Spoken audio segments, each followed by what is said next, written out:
कि आपको अपने हथियार उठाने पड़ेंगे, you have to fight back. और बहुत रोना भी आया क्योंकि मैं बहुत रोया हूँ इस सेट पे। बीच में तो एक मौका ऐसा भी आया था, मैंने कहा यार बस करो और इतना मुझे ट्रॉमा नहीं फेस करना, इतना फील नहीं करना है। मैं बहुत ही ज़्यादा ग्रेटफुल हूँ इस जर्नी के लिए कि विवेक सर ने मुझे चुना इतने महत्वपूर्ण कैरेक्टर के लिए। तो मैं तो कुछ ज़्यादा ही खुश हूँ। मैं I am on cloud 9 right now. तो मैं अमरजीत अरोड़ा का कैरेक्टर प्ले कर रहा हूँ। वो वर्ल्ड वॉर 2 का सोल्जर था जो भी कैलकाटा में है, और वो हमें मिलता है जो कि पूरी वॉर और जो भी जंग हो रही है वहाँ पे, डायरेक्ट एक्शन डे के जो राइट्स हो रहे हैं, नोआखली में जो राइट्स हो रहे हैं, उसके बीच में वो मिलता है। और बीच में वो मिलता है सिमरत कौर जो कैरेक्टर प्ले करी है भारती से। और वहाँ पर अभी तक जहाँ तक कहानी पहुँची थी, उसके बाद वो एक अलग ही रुख ले लेती है, क्योंकि वो एक अलग ही पर्सपेक्टिव लाता है भारती की ज़िंदगी में। उसको एक नया नज़रिया दिखा रहा है कि वो थोड़ा गांधी जी की आइडियोलॉजीज़ को फॉलो करती है उसका कैरेक्टर, और मेरा उल्टा है कि अगर कोई आप पे हथियार उठाएगा, मेरा गुरु गोविंद सिंह जी की आइडियोलॉजीज़ को फॉलो करता है कि आपको अपने हथियार उठाने पड़ेंगे, you have to fight back.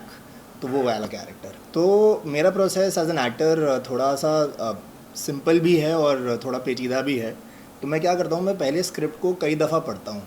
मैं उसको पढ़ता रहता हूँ जब तक मुझे कैरेक्टर की जो मोटिवेशंस है, वांट्स है, वो कहाँ से आ रहा है, कहाँ पर जा रहा है, क्या कर रहा है इस फिल्म में, वो जब तक क्लियर नहीं होता। तो आप अगर उसको 15, 20, 25, 30 बार ही अपने कैरेक्टर को बार बार पढ़ लोगे, तो उसके बाद आपको उसकी दुनिया और वो दिखने लग जाता है कि वो कैरेक्टर है कौन और वो क्या है। फिर उसके बाद होता है कि आप उसमें स्टेप इन करो उस कैरेक्टर में।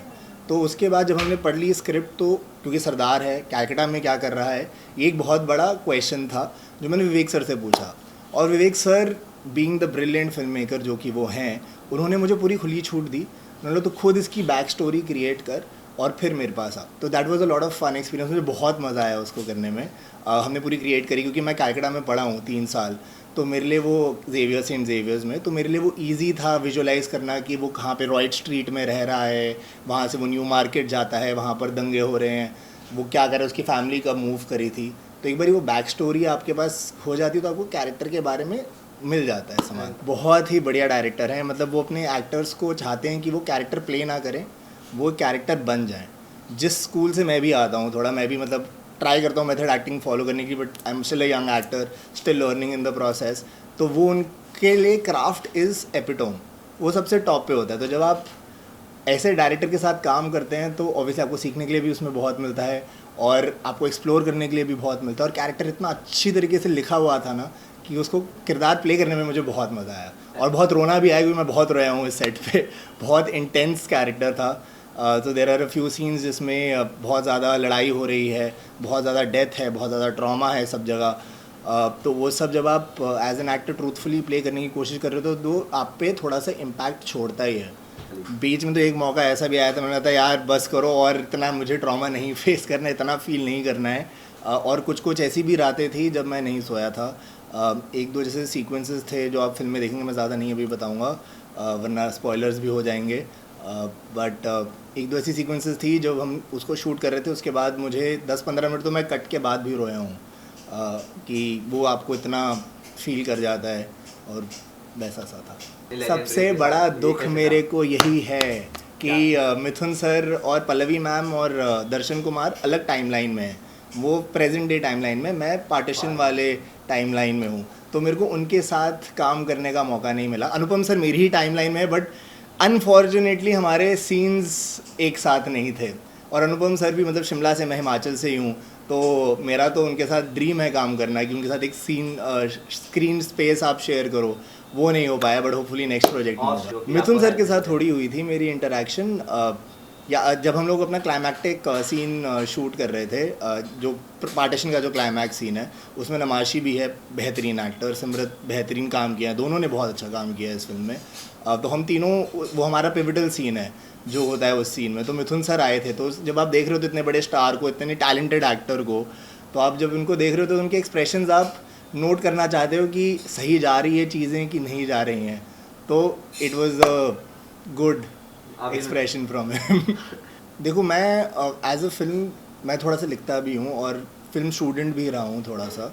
तो जब भी मैं एक फ़िल्म को देखता हूँ तो मैं उसको पॉलिटिकल, प्रोपेगेंडा, बॉलीवुड, उन सब बॉक्सेस में नहीं डालता हूँ। मैं उसको सिनेमा की तरह देखता हूँ। और हर एक फिल्म मेकर का एक विजन होता है, एक वॉइस होती है जो कि वो चीज़ें कहना चाहता है। अनुराग कश्यप जी की अपनी वॉइस है, विवेक सर की अपनी एक बहुत डिस्टिंक्ट वॉइस है। तो मैं उन सब चीज़ों पे नहीं ज़्यादा घुसता हूँ। मेरे हिसाब से ये बहुत अच्छी फ़िल्म है, ये अच्छा सिनेमा है। अगर हम फ़ॉरेन सिनेमा को भी देखेंगे, 1917, शिंडलर्स लिस्ट, कितनी बेहतरीन फ़िल्में बनी हैं, वो भी नाज़ीज़ के ऊपर है, हॉलोकॉस्ट के ऊपर है, वर्ल्ड वॉर के ऊपर है। वो अपनी कहानी बताते तो हम भी तो अपनी हिंदू की कहानी बताएंगे ही ना। तो मैं उस बॉक्स में तो इसको प्लेस ही नहीं करता, बिल्कुल भी नहीं था मेरे पे ये प्रेशर, सिंपली क्योंकि वो कैरेक्टर बहुत ही अच्छा है। इवेंचुअली एज एन एक्टर आपका काम क्या होता है, कैरेक्टर को प्ले करना और उसको रोल को जितना आप बेहतरीन निभा पाओ उतना निभाना, पूरी मेहनत करना उसमें। तो वो मैंने किया है और आई डोंट थिंक, मैंने जैसे बोला मैं फिल्मों को भी बॉक्स नहीं करता हूँ, होपफुली इंडस्ट्री भी ऐसे बॉक्स नहीं करती है आर्टिस्ट को और एक्टर्स को। अगर आपका काम अच्छा होता है, अगर आप ऑडियंस के साथ कनेक्ट कर जाएं तो आपको फिर आगे काम मिलता है। तो ये तो डर मेरे लिए था ही नहीं बिल्कुल भी जब मुझे फिल्म ऑफर हुई थी। मैं तो खुश था कि भाई मुझे काम मिला है और इतना अच्छा काम मिला है इतनी अच्छी फिल्म में।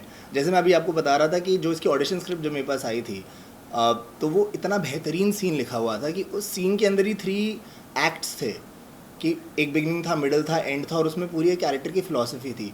ऐसी स्क्रिप्ट्स बहुत ही कम लिखी जाती हैं इस देश में और हॉलीवुड में भी। मैं बाहर की स्क्रिप्ट भी पढ़ता हूँ, तो जब मैं पहली बार ही विवेक सर से मिला था तो मैंने बोला सर ये आपने टॉपिक को अगर हम हटा दें, खाली एज अ फिल्म स्क्रिप्ट की बात करें, क्या फ़िल्म लिखी है, मतलब सो detailed, so with so much of craft, so much of characters, brilliant था।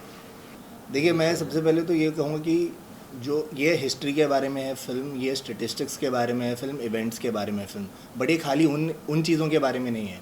ये उन लोगों के बारे में है जो वो टाइम्स जिए थे, जिन्होंने ये पेन देखी है 1946-47 में, पार्टीशन के दौरान जितना ट्रॉमा उन्होंने फेस किया है।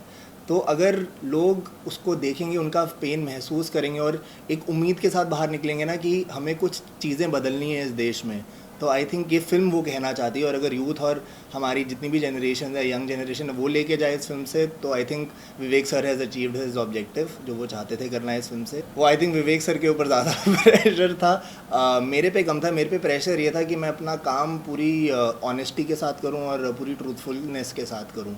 तो मेरे पे वो ज़्यादा प्रेशर था क्योंकि मेरी पहली इतनी बड़ी फिल्म है, आपको इतने सारे लोग देखेंगे और आपको बहुत संघर्ष करके ये मौका मिलता है किसी भी एक्टर को, तो आपको कोई भी स्टोन अनटर्न नहीं करना होता उसमें। तो मेरे लिए वो प्रेशर ज़्यादा था हेट का। जब आप काम कर रहे होते हो, जब आप शूट कर रहे होते हो, तब आप ये सब नहीं सोचते कि फिल्म कितना कमाएगी, क्या करेगी, तब आप बस अपना ऑनेस्टी से काम करो।